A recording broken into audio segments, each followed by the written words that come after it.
Hello दोस्तों, मैं प्रियंका आप सबका स्वागत करती हूँ आपके अपने YouTube चैनल थियो ग्रो पर। तो आज हम बात करेंगे जीएसटी के एक बहुत ही इम्पोर्टेंट टॉपिक इनवॉइस पर। जी हाँ दोस्तों, आज का हमारा टॉपिक है इनवॉइस अंडर जीएसटी।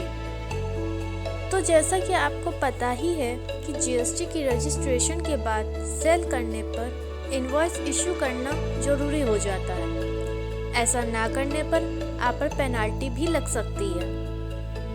अब अगर आपको पेनाल्टी से बचना है तो आपको ये जरूर पता होना चाहिए कि किस कंडीशन में कौन सा इनवॉइस इशू करना है और कब तक इनवॉइस इशू कर देना है। तो चलिए दोस्तों, जानते हैं फिर इनवॉइस के बारे में। सामान्य कंडीशन में जब हमसे पूछता है कि इनवॉइस क्या है, तो साफ सरल शब्दों में हम यही बताते हैं कि जब हम कोई सामान खरीदते हैं तो दुकानदार सामान के साथ हमें सामान का बिल भी देता है, जिसे हम इनवॉइस कहते हैं। लेकिन जब हम लीगल टर्म में बात करते हैं तो इनवॉइस का मतलब होता है एक तरह का एविडेंस, जो कि यह बताता है कि सेल हुई है और कितनी हुई है।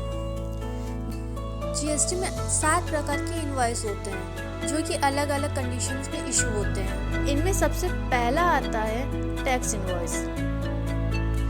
दोस्तों, टैक्स इनवॉइस क्या होता है, सबसे पहले हम ये जान लेते हैं। जैसा कि हम जानते हैं कि जीएसटी का रजिस्ट्रेशन 2 स्कीम में होता है।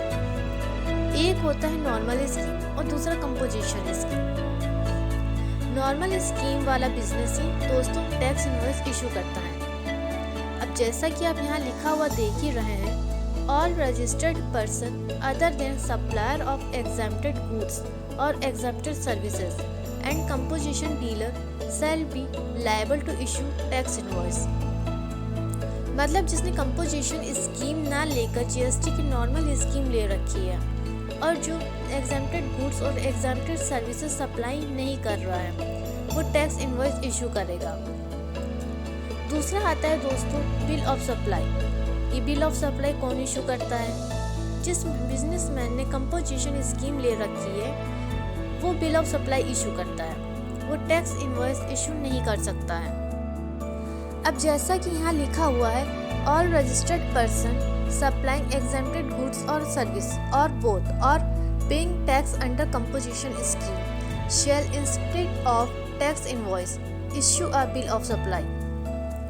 मतलब वो सभी लोग जो एग्जेम्प्टेड गुड्स और एग्जेम्प्टेड सर्विसेज सप्लाई कर रहे हैं या जो कंपोजिशन स्कीम के अंडर टैक्स पे कर रहे हैं, वो सभी बिल ऑफ सप्लाई इशू करेंगे, वो टैक्स इनवॉइस इशू नहीं कर सकते हैं। अब इन दोनों में डिफरेंस भी देख लेते हैं। टैक्स इनवॉइस कौन इशू कर सकता है? जो टैक्सेबल गुड्स और टैक्सेबल सर्विसेज दे रहा है और जो नॉर्मल स्कीम में रजिस्टर्ड है। वही बिल ऑफ सप्लाई कौन इशू कर रहा है? जो एग्जेम्प्टेड गुड्स एग्जेम्प्टेड सर्विसेज दे रहा है और जो कंपोजिशन स्कीम में रजिस्टर्ड है। दूसरा डिफरेंस ये है दोस्तों कि यदि आपने नॉर्मल स्कीम ली हुई है और यदि आपने 200 रुपये का भी कोई सामान बेचा है तो आपके लिए टैक्स इनवॉइस इशू करना मैंडेटरी नहीं है, यानी कि ज़रूरी नहीं है। लेकिन बिल ऑफ सप्लाई के मैटर में यदि आपने 10 रुपये का भी सामान बेचा है तो आपको बिल ऑफ सप्लाई इशू करना ज़रूरी हो जाता है। अब आता है तीसरा डिफरेंस, जिससे हमें ये पता चलता है कि टैक्स इनवॉइस के केस में परचेजर आईटीसी क्लेम कर सकता है, लेकिन बिल ऑफ सप्लाई के केस में परचेजर आईटीसी क्लेम नहीं कर सकता है। तो दोस्तों, ये तो हो गए बेसिक से डिफरेंस टैक्स इनवॉइस और बिल ऑफ सप्लाई में। अब आते हैं तीसरे इनवॉइस पे, जिसको कहते हैं रिसिप्ट वाउचर। इसमें क्या होता है ना, मान लीजिए आपने गुड्स बेचा है और कस्टमर से एडवांस में कुछ अमाउंट ली है, तो अमाउंट लेते टाइम आपको रिसिप्ट वाउचर इशू करना होगा। अब इसके बाद क्या हुआ, मान लीजिए आपने किन्हीं कारणों से गुड्स की सप्लाई नहीं कर पाए, तो आपको अपने कस्टमर का पैसा वापस करना होगा, तब आपका रिफंड वाउचर इशू करना होगा। बात सिंपल सी है दोस्तों, एडवांस लिया रिसिप्ट वाउचर और किसी कारण से एडवांस वापस करो तो रिफंड वाउचर। अब जैसा कि आप यहाँ लिखा हुआ ही देख रहे हैं, registered person shall on receipt of advance payment with respect of any supply of goods और सर्विसेज और both shall issue a receipt voucher, और दूसरा where on receipt of advance payment with respect of any supply of goods or services or both, the registered person issue a receipt voucher, but subsequently no supply is made and no tax invoice is issued. In pursuance thereof, the said registered person may issue to the person who had made the payment a refund voucher against such payment. अब आता है दोस्तों credit note और debit note. इसको समझने से पहले हम डेटर और क्रेडिटर के टर्म को थोड़ा सा समझ लेते हैं। इसको समझने के लिए एक एग्जांपल लेते हैं। मान लीजिए आपने अपना गुड्स उधार में किसी को बेचा। अब जिसको आपने अपना गुड्स उधार में बेचा है उससे आपको पैसा लेना है। अब चाहे वो आपको पैसा एक दिन बाद दे या एक महीने बाद, लेकिन आपकी बुक्स ऑफ अकाउंट्स में डेटर्स क्रिएट हो जाता है। अब इसी तरह से आपने जैसे गुड्स उधार में खरीदा है उसको भी आपको पैसा देना है। अब जिसको भी आपको पैसा देना होता है वो होता है आपके लिए क्रेडिटर्स। जिससे पैसा लेना है वो डेटर्स और जिसको पैसा देना है वो क्रेडिटर्स। अब इसी के दूसरे पॉइंट पे भी नज़र डाल लेते हैं। अगर आपको डेबिट बढ़ाना है तो डेबिट में डेबिट ऐड कर देंगे तो डेबिट बढ़ जाएगा, और डेबिट में क्रेडिट ऐड कर देंगे तो डेबिट घट जाएगा। इसी तरह जब क्रेडिट में क्रेडिट ऐड करेंगे तो क्रेडिट बढ़ जाएगा, और क्रेडिट में डेबिट ऐड करेंगे तो क्रेडिट घट जाएगा।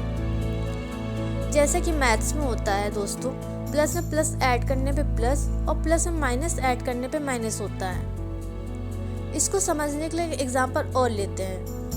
मान लीजिए सूर्या लिमिटेड ने दीप प्रोविजन स्टोर को 1 लाख का सामान बेचा। अब यहाँ दीप प्रोविजन स्टोर सूर्या स्टोर के क्रेडिटर बन गए। अब मान लीजिए उस 1 लाख की गुड्स में 20,000 का सामान खराब हो गया है, तो यहाँ पे सूर्या लिमिटेड को पेमेंट तो होनी थी 1 लाख की, लेकिन अब होगी 80,000 की। तो इस तरह से सूर्या लिमिटेड को अपने डेटर्स 20,000 से कम करने हैं। तो इसके लिए सूर्या लिमिटेड क्या करेगा?